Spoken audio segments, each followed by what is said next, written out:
Tourists. Hungu and Kobwa set off again through the cloud forest. I hear something,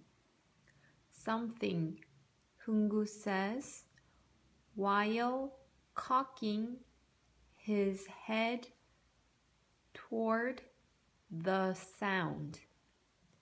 A twig cracks. The gorillas hear murmurs. Let's go this way, Hungu says. Kobwa puts her hand on her brother's arm. No, wait, Hungu. Those aren't gorilla sounds. Then let's see what it is, Hungu says. He steps around a tree and through branches. No, Hungu, wait. Hungu freezes his hands on the ground. The murmur grows louder. Kobwa slowly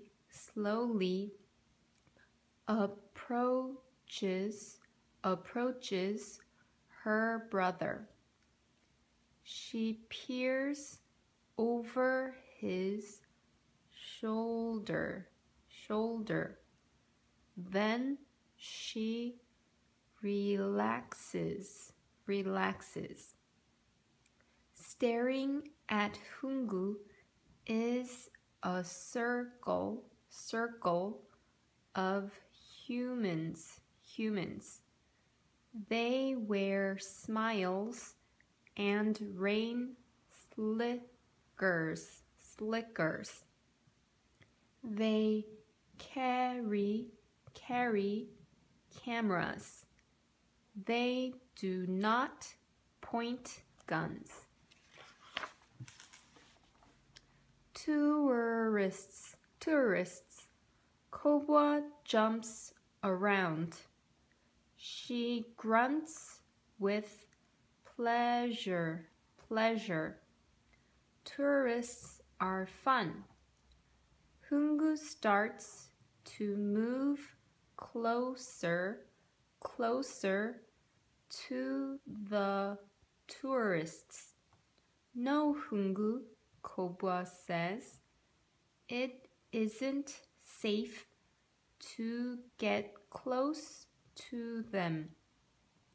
Mama told us they can make us sick. Relax, Kobwa. No one is coughing or sneezing, Hungu says. Kobwa warns. Be careful, Hungu. Humans can still be dangerous to us. The humans smile, laugh, and snap pictures of the two young gorillas. A man with dark skin and wearing khaki pants and a khaki vest is their guide. These are young mountain gorillas, the guide says.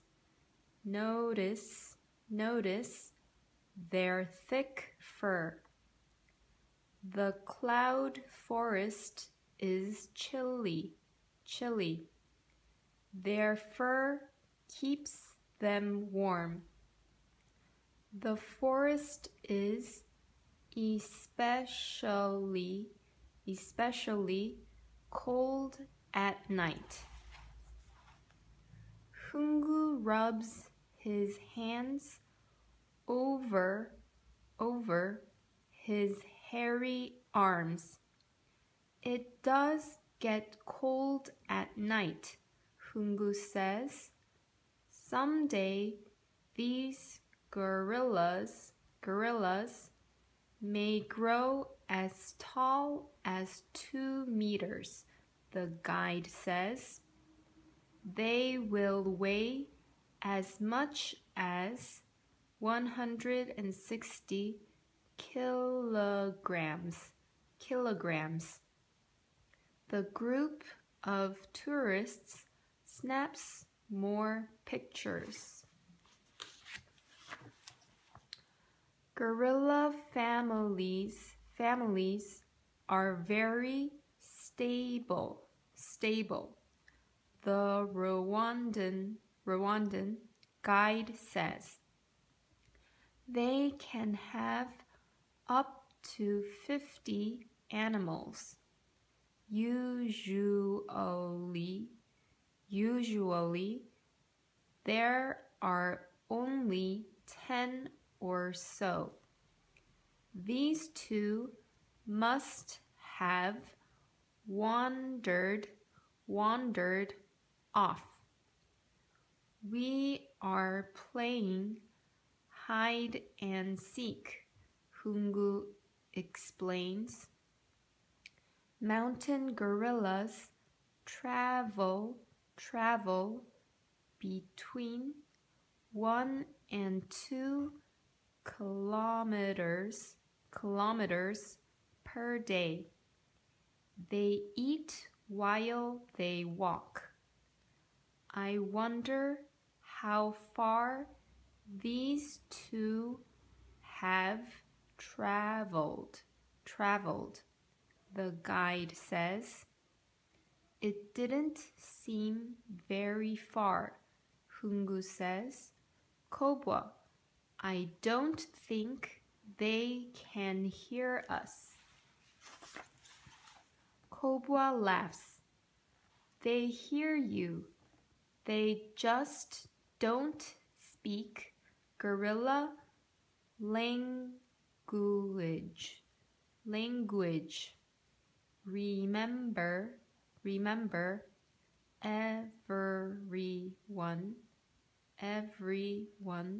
everyone, if we come across the silverback, be very humble, the guide continues. Don't make him angry. Do not make eye contact. He is the defender of the family. He will roar and beat his chest. The silverback might charge if he finds you threatening.